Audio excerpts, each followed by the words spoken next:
a new conversation in Happy Force. Today we are with Bart. Bart, good afternoon. How are you? I'm very good, thanks. Good afternoon. And for once, I'm in the same time zone, so it is afternoon, even here. That's because Bart used to live in Australia, so Yeah. he's an advisor in Happy Force, and we've been working remotely with this huge difference in time zone for a long time. And now it's good to share the same meal time, more or less. Okay. Today we talk about coverage in the workplace, but first of all, let me to explain the rules of the webinar as every day. The duration of the webinar is 45 minutes. We divide it in 30 minutes. It's conversation with Bart about the topics of today. And finish at this 30 minutes, we open a space to make questions or to converse or to speak about the topics for today. And this is the last 15 minutes. So we close the webinar at the 45 minutes. Very important in the webinar, you have a section for to make or to write the question. Only in the spaces the Q&A, please. And the chat is the space to speak or to talk about the conversation, the issue, books, recommendations. But please don't write a question in the chat because we lost. So today we speak about the courage in the workplace, and there are three important points. Why do we work? What do we fear? And finding courage. So Bart, about this topic and the 3 points, I don't know if Alex want to speak something before Bart start the conversation. Thanks, Alo, for the introduction, Sergio. Also, I also wanted to briefly introduce Bart's background. He worked many years for a large international firm, Gartner, isn't that? And after that, he's been working as what it's called enterprise architect. Is that right, Bart? That was before Gartner. That's before even Gartner. Yeah, now and you came back to the good habits. Yeah, can you explain one sentence what is exactly that? Because probably we are more used to what is agile coach and things like that. But I think that enterprise architect is older probably more than all these terms, but very close related to what this new jargon that we use now. It is related, and it's also a little bit in conflict with agile and all this stuff. Enterprise architecture started in the late 1980s when we realized that businesses were making a lot of decisions locally without understanding the whole picture. And especially IT was constantly solving local problems. And we always said for every solution, we have 10 problems. Because if you solve things locally without looking at the consequences for the complete enterprise, you very often end up making things worse, not better. Right? And enterprise architecture was one of those attempts to have a look at the big picture and try to make decisions not just from the local perspective, but also from the bigger picture itself. The problem with enterprise architecture seems to be that people think it's an IT discipline. And of course, it's actually a business discipline. And the other problem that I find is people are in such a rush to solve things that they don't want to wait for the big picture, right? Mm-hmm. They want it solved tomorrow. And sometimes it takes a bit longer to figure out whether it's the right thing to solve. So that's the story of enterprise architecture. Okay, so it could be like reshaping the whole company or the whole organization in order to well, yes and no. It's trying to think of the big picture, Okay. While you're doing small and local things. So, you know, I'm not fighting agile people, but I would like them to stop from time to time and say, all the time that you're changing things, have you thought of the consequences? You know, some people may not be happy with what you're doing. Other people may actually have missed an opportunity to work together with you because you went so fast they didn't even have a chance to join you. That's what enterprise architecture could potentially solve if people were a little bit more aware of the importance of the big picture. Oh, that's great.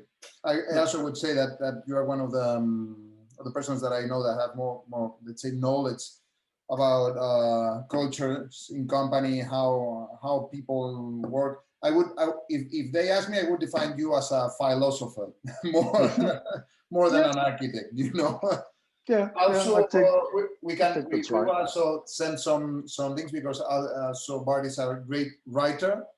I would recommend you his Medium page that we will share that afterwards, and a great book that you've written called A String of Pearls, which I recommend because I cannot even define the category of this book, but it really helped me a lot to think and to reflect on many things, not just regarding company, but myself mostly. For that reason, I see you as a philosopher somehow.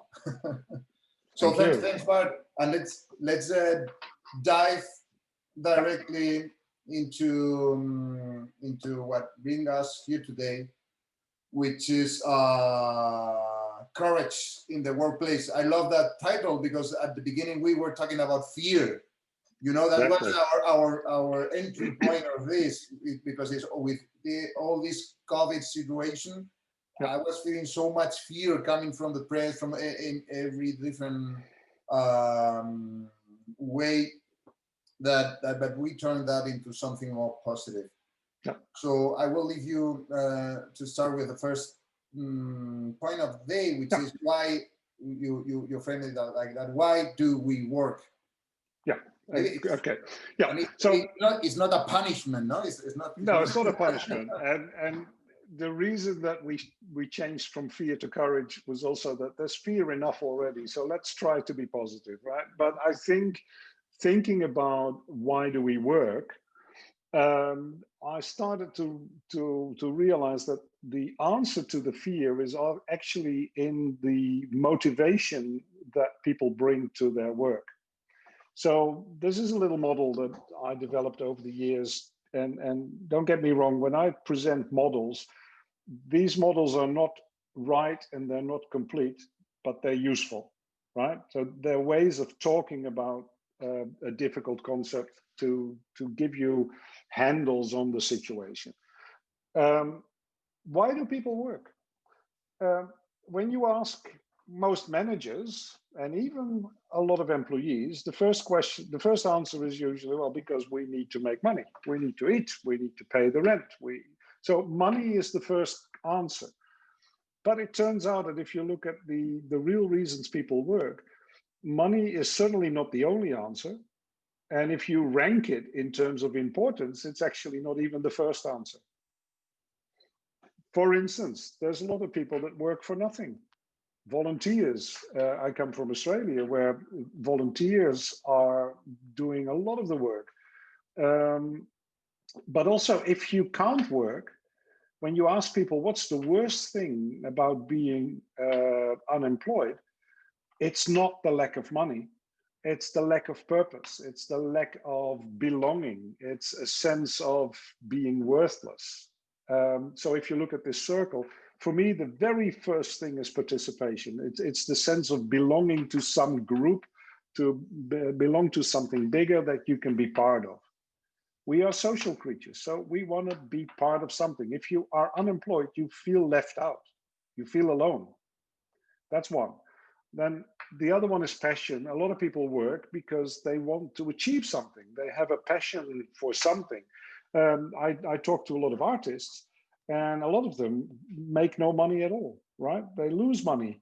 And yet they keep going back to the work because the work itself is important, right? There's some passion underneath, which goes to pride as well. People love to brag about things they do, which maybe is a bit of a negative way of saying we like to be proud of doing things. I remember a story, my grandfather in the Depression years, he was unemployed like thousands of others, and then he got an opportunity to work for the dole, right? So he had an unemployment benefit, but they were told to go and do jobs for the government to keep receiving the unemployment benefit. And they planted trees outside Amsterdam, which is now the Amsterdam forest. And what I remember as a kid, when my grandfather talked about the recession years, right? He still talks about that forest with pride. He said, it wasn't easy, it was hard work, but we made that forest. I planted those trees. Now, that pride in work is really important to people. And finally, there's this sense of potential.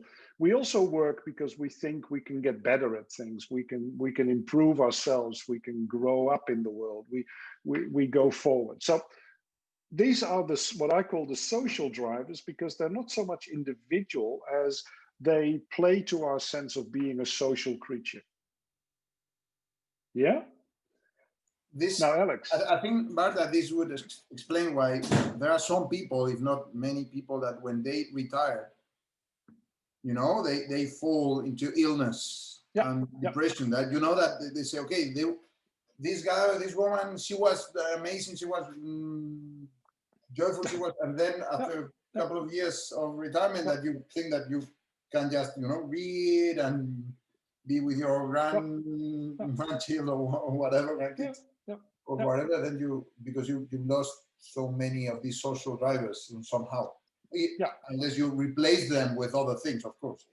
Well, it's you have three choices there, and people that are forced into retirement, a lot of them get ill or they lose all interest in life. They just sit and stare out of the window. There's a few people that do old passions. They revive old passions. So they go back to the time before they worked and rekindle some old passion. But there's a lot of people that find ways of continuing the work in volunteering situations or in committees, or, sport clubs are a great one. You find a lot of retired people find a lot of meaning and purpose in working for sports clubs and other sort of social things. The last thing I want to do is retire, because there's so much to do, right? Why would you retire? Exactly. So, Bart, if I get it right, the reason why do we work is not money. That's the tip. It's not just money. It helps, but there mainly are these social drivers of sense of belonging, of giving, of pride, of all that forest that you help to anything you can look at and say, I did that, or I was part of that, we did that. And I still hear so many people talk about the company they were part of, right? The colleagues they worked with. That is really important. But there's also an individual side to it, right? If I quickly go to the next one, and the square bit in the middle is the individual drive to work, and that is, I call it contribution. So your work is an ideal opportunity to actually contribute something, to produce something of value, right? It makes things tangible. A lot of people wouldn't know how to produce value outside the work situation. So work is a great opportunity to be of value. Now, I divide it into productivity and motivation. Productivity is the visible part of it. That what you produce is a good fit with what is needed. You have the abilities to produce it, and you have the drive to do it well. Inside, you have some hidden motivators or intrinsic motivators. It goes back to purpose. Is this the meaning of my life? Does it match what I expected to do in my life? You have mastery on the left-hand side, is how good can I get at this? Can I be a real master? And there's autonomy, is do I have some control over this? Am I the owner of my work, or am I just doing whatever people tell me? That little square is sort of the bit that is easier to manage because it's more visible, especially the top bit. But I think we miss a lot of opportunities to give people great work by not taking the whole picture into account. This is probably my enterprise architecture past speaking, is always look at the whole picture. You know, don't just do a little bit, look at the whole thing. I get it. And this, at the end, Sergio, you think it twice. This explains very well why we never.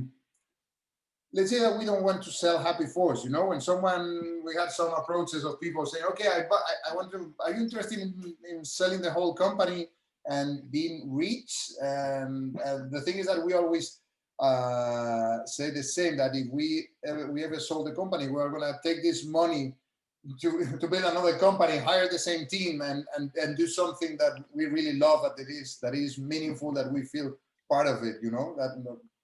Yeah. Maybe from a larger house that I have now and a better car, or maybe not. You know, maybe even not. Yeah. I can tell you from my own experience, it's nice to have enough money to not worry about money, but getting too rich doesn't actually help. Right? There is a level above which money doesn't give you extra happiness. And that's so your basic needs are met. You've bought some things you always wanted to buy.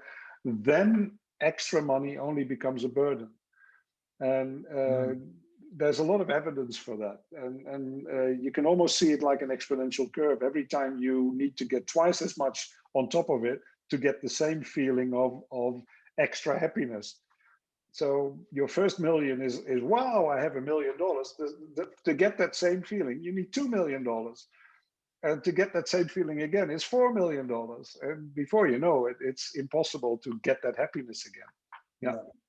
So no, it's not money.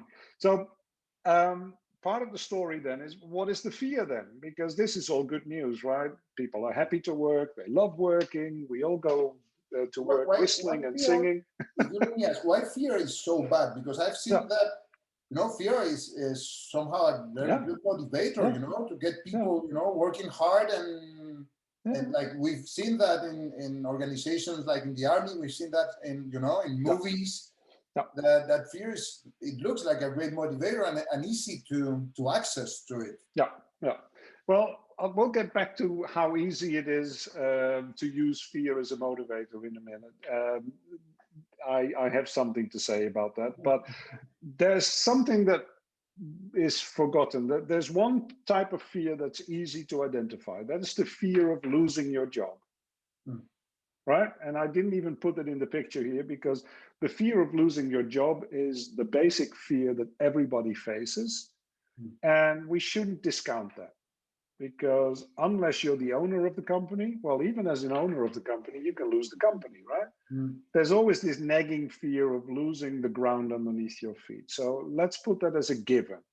But we all have that. There's hardly anyone in this world that doesn't have some sort of a fear for the future. But if you look at what happens at work, that you lose everything that you talked before, all these things, while we work, you lose all that whys. So this is actually what you fear more than just the money that comes with the money is one part of it. It's a lot of things that people cling to, but inside the workplace, there's a lot of fear that I couldn't identify at first until I found this little model, which comes from David Rock. He says there's a lot of things happening inside the workplace that we seem to fear even more than losing our job. And these 5 things keep coming back over and over again. It's status. Work gives you a sense of importance. And inside the workplace, there is relative importance, right? People are always trying to figure out, how important am I? How important how high is my status compared to other people? That's part of being a social creature.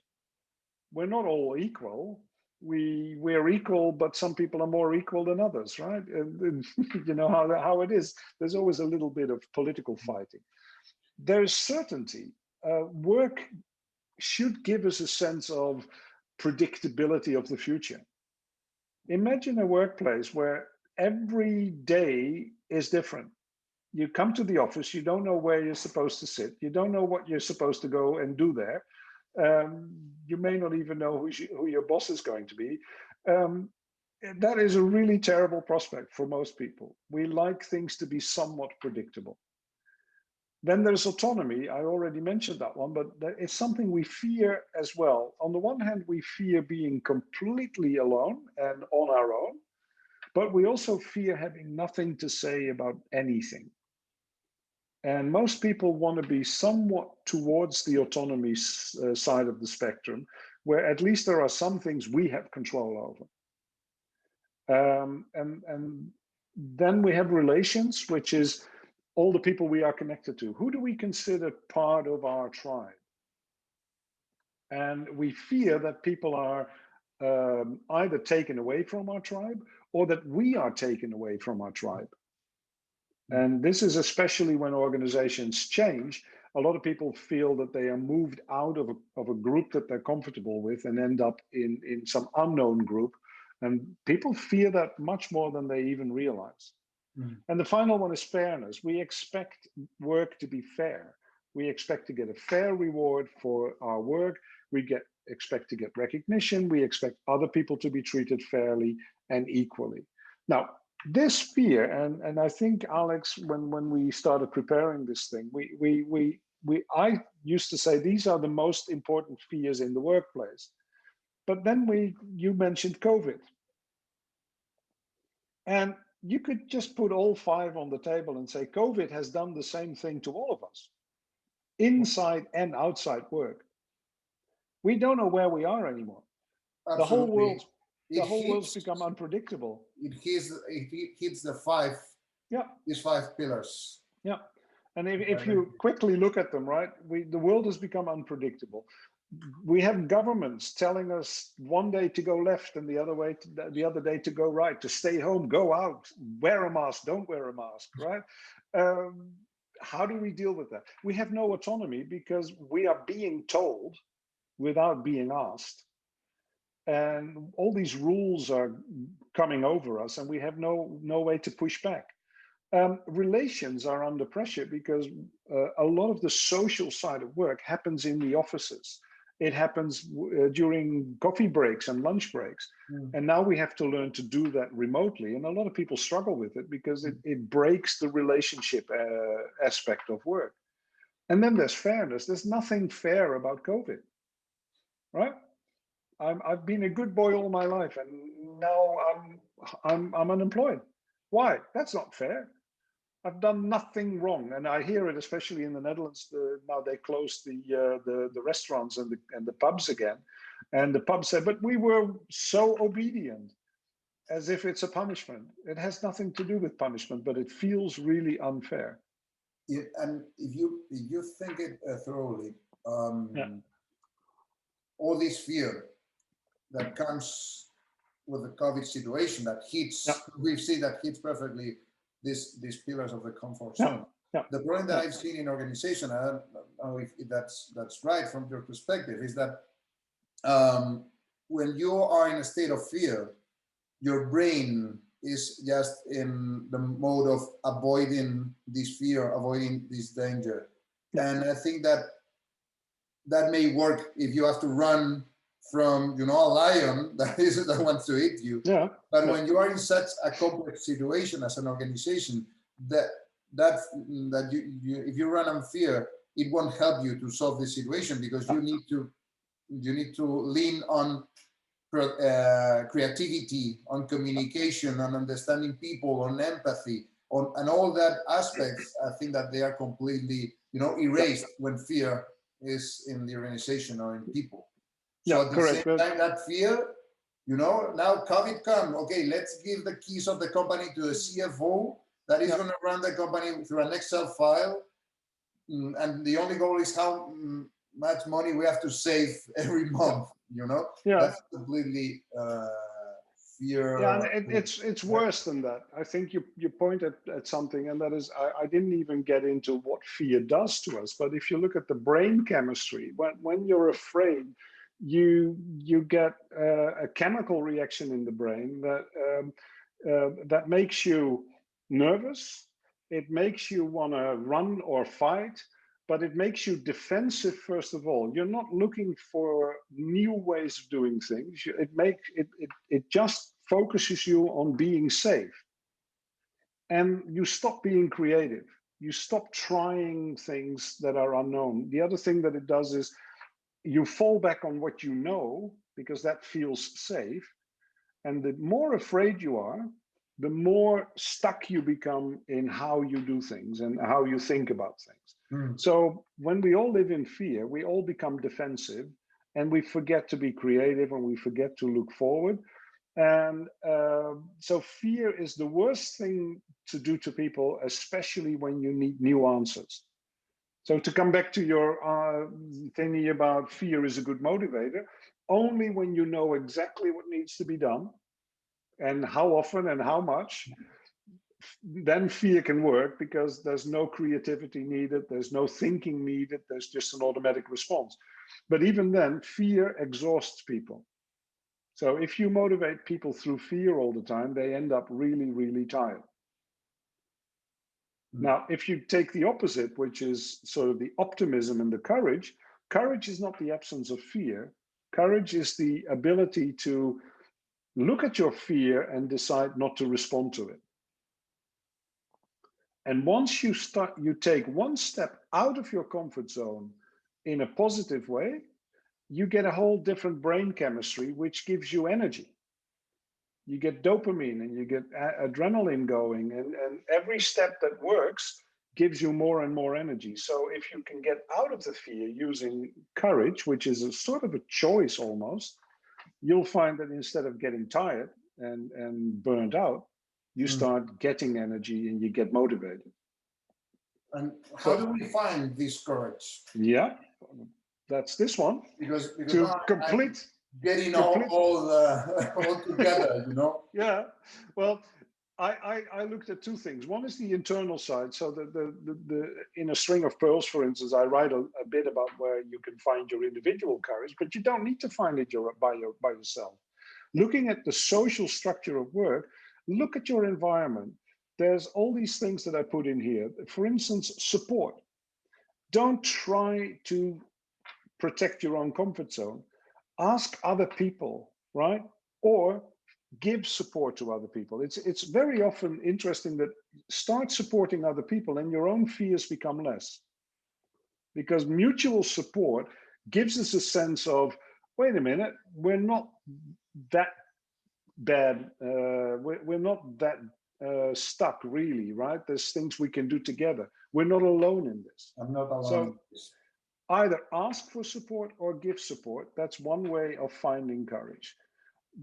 Then go to collaboration. Whenever you see a problem and you get afraid of the problem, find people that want to do it together. That's different from support, because support is an unequal situation, right? Someone has the solution and you don't, or you have the solution and they don't. You can also just go and say, well, this is something we all face. What can we do together?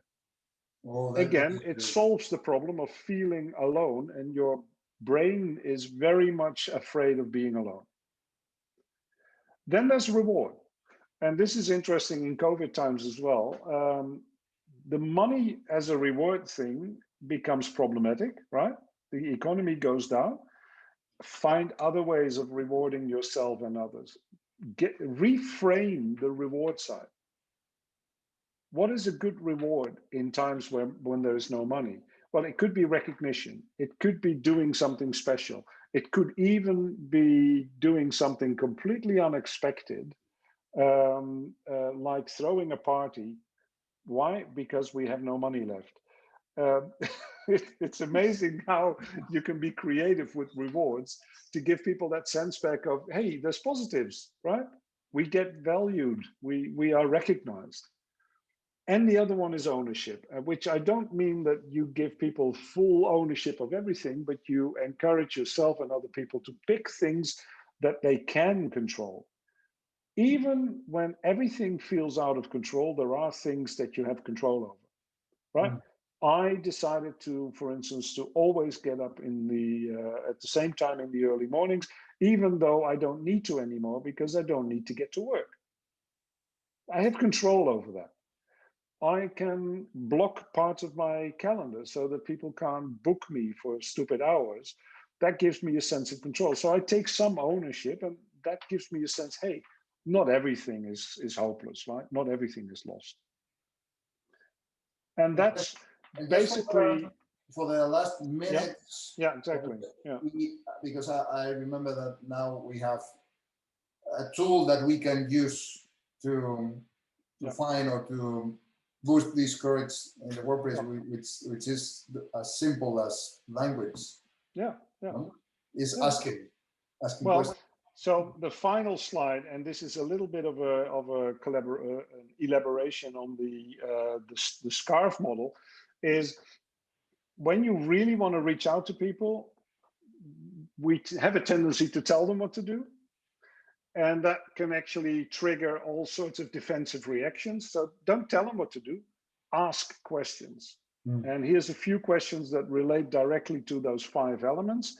And so start with engaging with people by asking them questions. And I found very often, simply by asking questions and listening, people get less afraid. They see a way out of the defensive reaction back into the larger picture. And so you ask them, what is it you were worried about? Is it food? Well, how bad is that really? What can you do then? What can you take responsibility for now? Instead of asking, what are you afraid of? No, what is it you can take responsibility for? If there's too much going on, pick one thing, right? Out of all these things going on, what is the most important thing?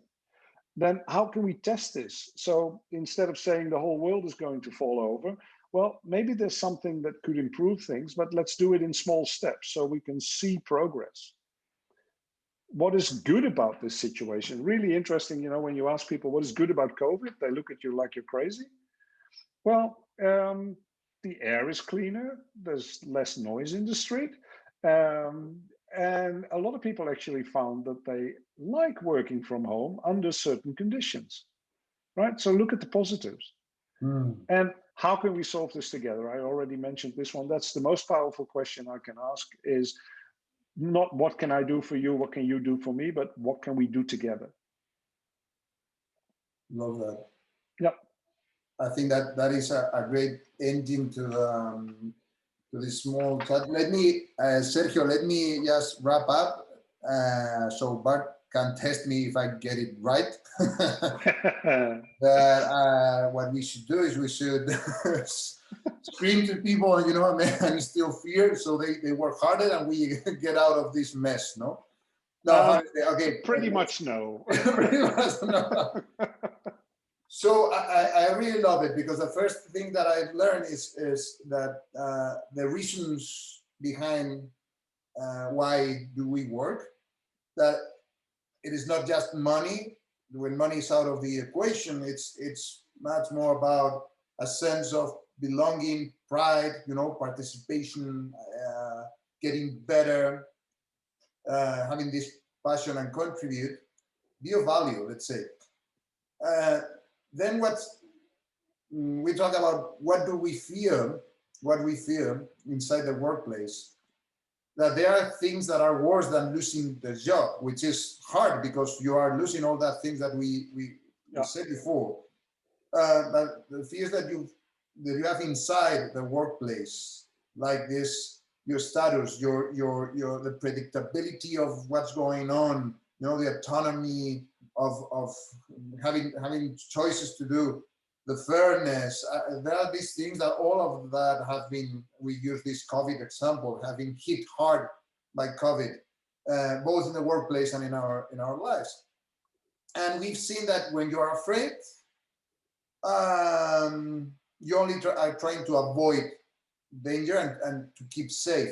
And that puts you in a mental mood that it's completely impossible to be creative, to be collaborative, to find solutions. You just want to run.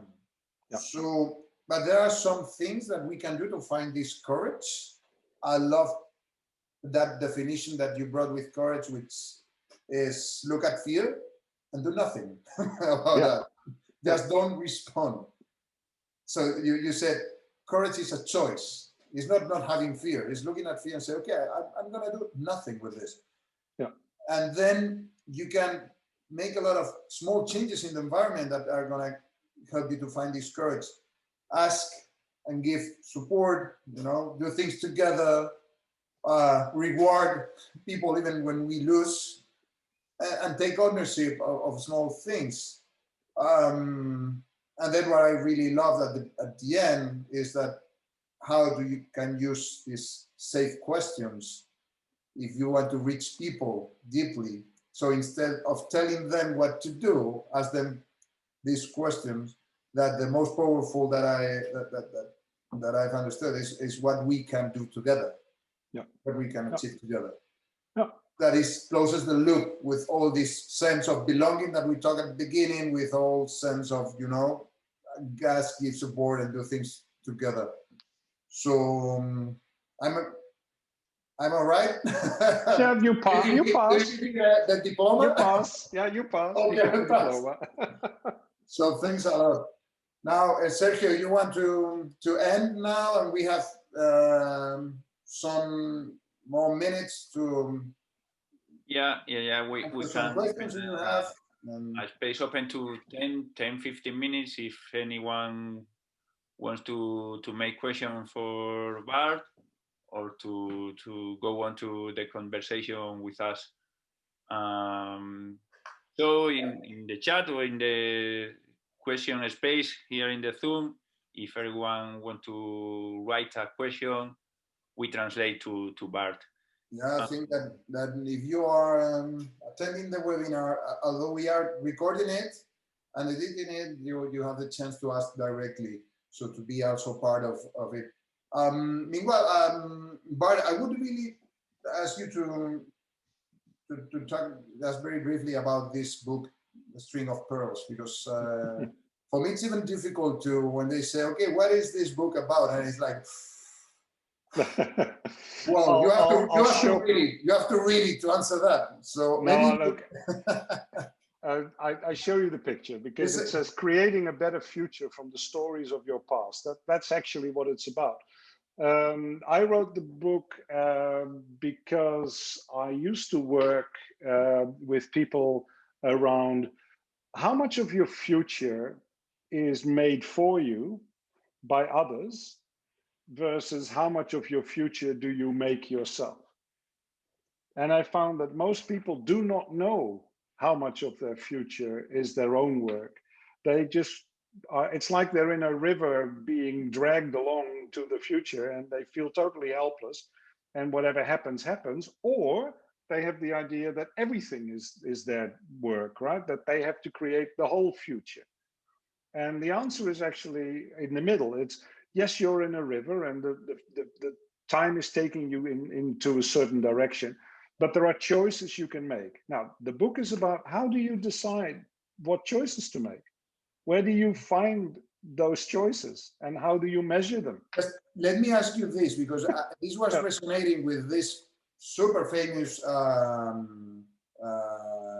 pitch from Steve Jobs at the university, that he was talking about connecting the dots. Yeah. And he said, you can only connect the dots that brought you here when you look back.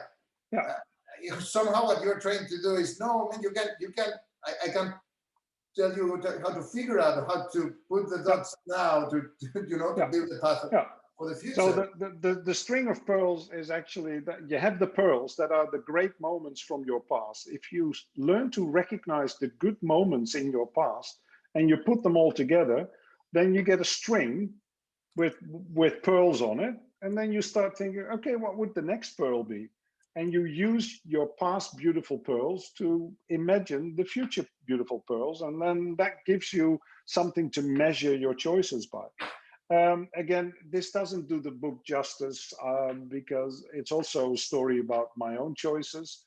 It has exercises and anecdotes in it, but I want to show people that you have control over parts of your future, and you should not fight the things you don't have control over, but focus on the things you do have control over. Because you can spend a lot of energy trying to change things that you can't, and then you forget to change the things that you can. Yeah. But it's so much easy, to focus on the things that you cannot do anything, because then you only need to complain. You don't need to do anything. Well, if you're a victim, that's easy. Then you're not to blame either. But it is also a matter of courage again. I think what stops a lot of people from making the important choices is the risk of getting it wrong. Right? Feels heavier than the risk of getting it right almost. It's a sense of, if I don't do anything, nobody can blame me for it. But of course, not doing anything is also a choice, and you should be blamed for it if it goes wrong. It's not without responsibility. Standing there just thinking, if I don't move, then nobody will be angry at me. No, that's not a choice. It's actually the wrong choice, right? I believe in choice. But there's another thing that came up, which is something that I wonder about in the workplace as well, is how many people actually sit at work and don't like what is happening, and then always come up with, but there's nothing I can do about it. 99%. Maybe 99%, maybe even more. Where for me, and that's also a message that I sort of put in a string of pearls, is there's always things in the workplace that you can improve. And it doesn't have to be big. But don't tell me that there is nothing that you can do, that there's nothing you have control over. I tried it myself. I went into Gartner, which is a huge multinational, and I thought, okay, I'm just a little guy from Australia. Nobody's ever heard from me. What can I do here? And I decided to try and get some topics on the global agenda of the company. And it took me 3 years, but I got there. Not by big steps, but by little steps. And it made me realize that even as a single person with a bit of determination and making small, consistent choices, you can have a massive impact on an organization. But there's also little things that actually may be even better. I know a guy that when he walks into the room, everybody starts smiling, right? He's one of those guys that brings a happy face to the people around him. That is an important change. And there's a saying by the Dalai Lama, which I really liked. He said, if you think you're too small to make a difference, try spending the night in a tent with a mosquito in it. Right? You're never too small to make a difference. You just need to find out what difference you can make. That's great. Yeah. Yeah. I think that we all of us can understand what that is. And now, I don't want to imagine how big are mosquitoes in Australia. Probably are like this. They're pretty fierce, yeah, exactly. Like I'll give you an example. I was having, I had to have an injection, and they were ready with the needle, and I jumped up because I thought they had actually already done it, and it turned out to be a mosquito. And the mosquito was worse than the injection. I kid you not. It's a true story. I said, that hurts. He said, I haven't even started yet. No, but here's another thing. Because I also hear a lot of people say, well, if there's so much fear in the workplace, then we should start with the leadership, right? The leader's responsibility is to take the fear away. And that's true, but I think we should also feel pity for the leaders a bit, because we find that fear is highest in the leadership. Yeah. right? There's as high, the higher you rise in an organization, the more pressure is on you, the more expectations on your performance and everybody's performance. And the more things there are that you feel powerless against because, you know, it's just too big for you. And if you're afraid and you act from your fear as a leader, you become a super spreader in COVID terms. If the leader is afraid, then everybody else gets afraid around the leader. So, and this is not to blame the leaders, but it's, I think there's a two-way street here. If you have a leader that has difficulty with fear, then offer your leader support, right? Ask these safe questions to your leader. Show that there's a way out of the fear. As a leader, learn to see that you are afraid. Learn to recognize it. Don't deny it. Learn to say to yourself and to others, well, this scares me, or this is beyond me. I don't have the answer. And then go to your people and ask them for support. This takes us to the very definition of courage that you say that. Yeah, just look at the fear and don't respond to it. It's like, okay, it's good to have fear. It's good to be scared. It's normal, but just don't react. Don't act on your fear. And there's nothing more powerful than a leader going to his people and saying, or her people and saying, look, we don't have an answer. Maybe you do. Can we do this together? There's a great example recently in the Netherlands, the Dutch Railway Corporation. They did exactly that. For 10 years, they had tried to raise the level of performance and customer satisfaction, and they kept failing. And then because of pressure from the government, they had only 2 years left to show that they could improve. Otherwise, their concession would be taken away and they would be sold on the open market. You know the whole story. And the management went to the employees and said, look, we don't have the answer. We tried everything we know and it's not working. So maybe you have answers that we haven't tried yet. And 2 years later, they were back on track, no pun intended, and their performance is rising, customer satisfaction is going up, and the whole company feels different because the executives had the courage to say, we're afraid, we're worried, and we don't have the answers. Please help us. Look, we had Javier here saying thank you, because you just answered a question he had, that was how to cope with fear of leaders that many times do not create the proper circumstances to be brave and courageous at work. So this is the way, like you know, at the end showing some vulnerability, which is completely different showing vulnerability from being scared, because if you're scared, as you said, you are a spreader of that. You're infectious, But you can show your vulnerability in the sense that say, okay, we have this situation, it's scary, but we are not reacting to it. And now what we can do together. Correct. Because I don't have all the answers.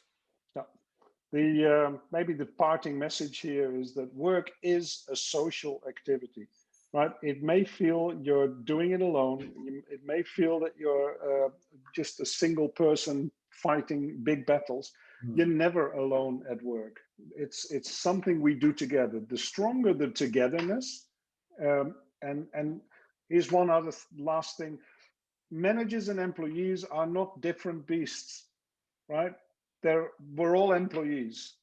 So break the barrier between management and employees, between leadership and followers, and realize that ultimately we need to be together.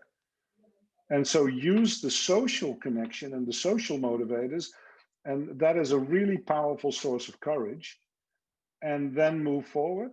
I would stop pushing individual buttons, because I think our whole management philosophy is way too much focused on the individuals.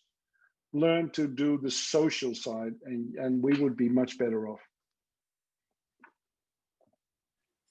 Thank you so much, Bart. I think that you have to go to check your food. It's dinner time almost. It's not on flames. No, I don't smell anything burning, so it's probably still okay.